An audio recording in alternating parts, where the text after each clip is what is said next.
but I don't go in a game. I never went to the game during the streak saying, okay, I have to get 10 points. Like, I have to keep this streak going. It would be a disservice to me in the way I play the game. And streak ended on how I've always played the game. It's just, how can we win a few moments later? I'm a guy that goes to the bench and I like to look at the stat sheet. I like to look at, team turnovers, my personal turnovers, fast break points, what we're giving up, points off turnovers, whatever the case may be. And I look what I'm shooting from the field. Like, I like to be super efficient. LeBron James just snitched on himself. And I mean, he did it in the most obvious way possible in the same interview, back-to-back statements, and somehow nobody is talking about it. He sat there with a straight face and said he never once thought about keeping his 10-point scoring streak alive, never entered a game worried about getting to double figures. It was always about winning, always about the team. Then literally moments later, he admits that he checks the stat sheet constantly, that he always knows exactly how many points he has at any given moment. You can't make this stuff up. By the end of this video, you're going to see exactly how he exposed himself, and you're going to understand why this matters way more than just one interview. Let's get into it. So here's what happened. LeBron goes on this podcast, and the topic of his 10-point streak comes up. For those who don't know, this man had one of the longest double-figure and it showed in how the streak ended on how I've always played the game. It's just, how can we win? How can we win? Listen, I've done some incredible things in my career. And to be able to have a streak, to be able to be mentioned with some of the greats, to be able to live out my dream, it's all just like, it's surreal to me. So, but the one thing that's going to always be a common thing for me is just always making the right play. And for it to end in that fashion was literally just the way I was taught how to play the game. And I've always done it that way. One problem. He contradicted himself about 60 seconds later, and that's where this whole thing falls apart. In that same conversation, LeBron starts talking about his habits during games, and he openly admits that he's a stat sheet guy. He said he goes to the bench and immediately looks at the numbers, team turnovers, his personal turnovers, fast break points, points off turnovers, and then he said something that should have made everyone's ears perk up. He said he always checks what he's shooting from the field because he likes to be super efficient. And then the confession. He literally said, and I'm paraphrasing here, that he would be lying if he claimed he doesn't know how many points he has at any given moment during a game. Read that again. He would be lying if he said he doesn't know his point total at all times. So you're telling me you always know exactly how many points you have, but you never once thought about needing to get to 10 to keep a historic streak alive? How does that math work? If you're constantly checking your stats, constantly aware of your point total, there's zero chance you weren't aware when you were sitting at 6 points in the third quarter of a game. Zero chance you didn't know you needed a bucket or two to keep history alive. He told on himself and didn't even realize it. It's just, how can we win? How can we win? Listen, I've done some incredible things in my career, and to be able to have a streak, to be able to be mentioned with some of the greats, to be able to live out my dream, it's all just like, it's surreal to me. So, but the one thing that's going to always be a common theme for me is just always making the right play. And for it to end in that fashion was literally just the way I was taught how to play the game. I've always done it that way. But it gets worse because we don't even need his words to prove the point. We got the film, and you know what they say, the film don't lie. A pseudo-rookie before officially becoming a rookie. And there it is. LeBron James does get to double figures with a step-back 3-ball. Let's talk about that Suns game. You know the one. The Lakers were getting absolutely destroyed. We're talking down nearly 30 points in the fourth quarter. This wasn't a competitive game. This wasn't a situation where you run your starters to try and mount a comeback. This was a wrap. The Suns had put this game in a body bag and were picking out the casket. So what was LeBron doing still on the floor? If it's always about winning, if personal stats never cross your mind, why are you still out there in garbage time when the game is decided? I'll tell you why. Because he needed his points, and he got them. Hit a step-back 3 to get to double figures. The announcers even called it out. They knew what was happening. Everyone watching knew what was happening. The only person who apparently didn't know was LeBron himself. At least that's what he wants us to believe. He shot 17 times that game. 17 attempts in a blowout loss. Does that sound like someone who wasn't thinking about their personal stats? Does that sound like someone whose only focus was winning? Because where I'm from, winning usually means resting your star player when you're down 30 so he's fresh for the next game, not letting him chuck up shots to protect a streak. And here's the thing, this wouldn't even be a big deal if he just owned it. If LeBron came out and said, yeah, that streak meant something to me, I wanted to keep it going, I'm competitive like that, nobody would have a problem with it.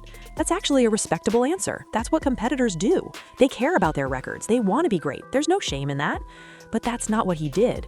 He sat there and created this whole narrative about being selfless, about never thinking about individual stats, about always putting the team first, and then immediately proved himself wrong with his own words. It's the lying that makes people crazy, not the stat chasing. And this isn't even the first time something like this has happened. There's a pattern here that goes back years. Remember when LeBron claimed he had no idea Kobe dropped 81 points until after the game, said he was at a movie theater and completely missed it? You mean to tell me the most connected basketball player on the planet, a guy who was being compared to Kobe his entire career, somehow missed the second highest scoring game in NBA history? Nobody texted him, he didn't check his phone once during the movie, his people didn't blow him up immediately? Come on now. Or what about the time he claimed he had never heard of the Migos? This was during their peak. They were the biggest rap group in the country. Their songs were playing at every arena, every club, every party. And LeBron James, a man who considers himself deeply connected to hip-hop culture, never heard of them? Then photos surfaced of him literally hanging out with them at the same events, in the same circles, but he never heard of them, right? The pattern is always the same. Create a narrative, get caught, never acknowledge it. His fans defend it, we move on, and then it happens again. Which brings me to the people around him, because this is where the real problem is. LeBron has surrounded himself with people who will never challenge him, never call him out, never say, bro, you know that doesn't make sense, right? He's got an entire empire built on yes men. Guys who need him more than he needs them. Guys whose entire livelihood depends on staying in his good graces. You think anyone in that circle is going to pull him aside and say, hey, you just contradicted yourself in the same interview? Absolutely not. That's not how it works when you're the king. You don't get truth, you get validation. You get people sniffing your seat because they need that check to clear. They need those opportunities to keep flowing. They need access, and access means agreement. A real one would look at him and say, bro, I love you, but you were definitely chasing that streak. We all saw it, just own it. But real ones don't last long in that circle. Real ones get phased out because real ones don't follow orders without asking questions. And this creates a problem bigger than just one interview. When you're never challenged, you start to believe your own narratives. You start to think you can say anything and it becomes truth. You lose touch with how regular people see things, because in your world, everything you say gets co-signed. Everyone nods along, everyone agrees.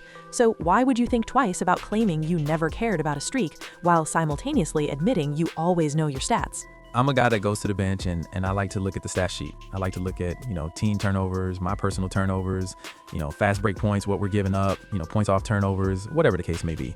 And I look what I'm shooting from the field. Like, I like to be super efficient. I would be lying to say that I don't know how many points I have at any given moment of the game. Now let's talk about the fanboys, because they're a phenomenon all on their own. And I say this with love because I used to be one.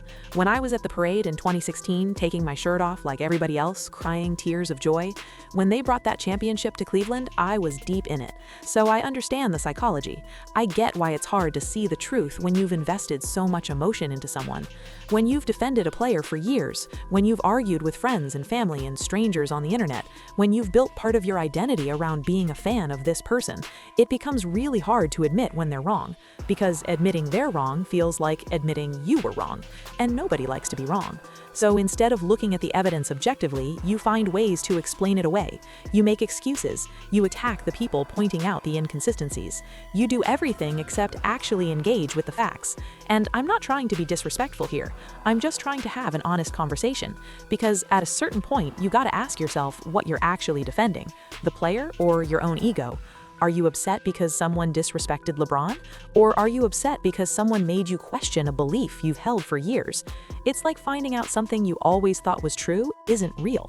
It's uncomfortable. It's jarring. Your brain doesn't want to accept it, so it fights back. It looks for any reason to reject the new information. That's human nature. But growth comes from pushing past that discomfort. Growth comes from being willing to say, you know what, maybe I was wrong about this one thing. And that's all this is really about, one thing. Honesty. LeBron could have been honest and nobody would have cared. He could have said, yeah, the streak mattered to me. I was proud of it. When I was close to 10 points, I made sure I got there. And everyone would have nodded and moved on, because that's what competitive greatness looks like. Jordan was obsessed with stats. He talked about them constantly. He wanted every record, every accolade, every piece of history he could grab. And we loved him for it because he owned it. He never pretended to be above the numbers. He embraced them. Kobe was the same way. He wanted 81 points. He wanted scoring titles. He wanted to be the best. And he didn't apologize for any of it. He wore his competitiveness like a badge of honor, and the basketball world respected him for that authenticity. So why does LeBron feel the need to create these narratives? Why can't he just own who he is? Why does he need to be perceived as the selfless, team-first guy who never thinks about personal achievements, especially when the film and his own words prove otherwise? That's the part I genuinely don't understand. The lying is what creates the backlash. The narratives are what make people question everything else. If you can't be honest about a scoring streak, what else are you willing to bend the truth about? And look, I'm not sitting here saying LeBron isn't a great player. He is one of the best ever. His career speaks for itself. The points, the assists, the championships, the longevity, all of it is incredible. None of that is in question. But greatness on the court doesn't mean you can't be held accountable for what you say off of it. You can respect someone's game and still call out their nonsense. Those two things can coexist. So here's where we're at. LeBron sat down for an interview. He claimed he never thought about his 10-point streak. He said his focus was always on winning. Then he admitted he checks his stats constantly and always knows his point total. The film shows him staying in blowout losses to get his points. He shot 17 times the game the streak ended, and we're supposed to believe the streak never crossed his mind? The evidence is right there. His own words, his own actions. He snitched on himself and didn't even realize it. Or maybe he did realize it and just doesn't care, because he knows his fan base will defend anything. But that's not how this works anymore. The internet remembers. The clips get saved. The contradictions get documented, and eventually enough people see through the narrative that it starts to crumble. I need y'all in the comments. Is the contradiction obvious, or am I reaching? Have you noticed this pattern before? And if you're a LeBron fan, I genuinely want to hear your perspective. How do you explain the stat sheet admission followed by the claim that he never thought about his points? I'm curious. Drop a like if this video made you think. Subscribe if you want more of this type of content, and share it with someone who needs to see this breakdown. I'll catch you all in the next one.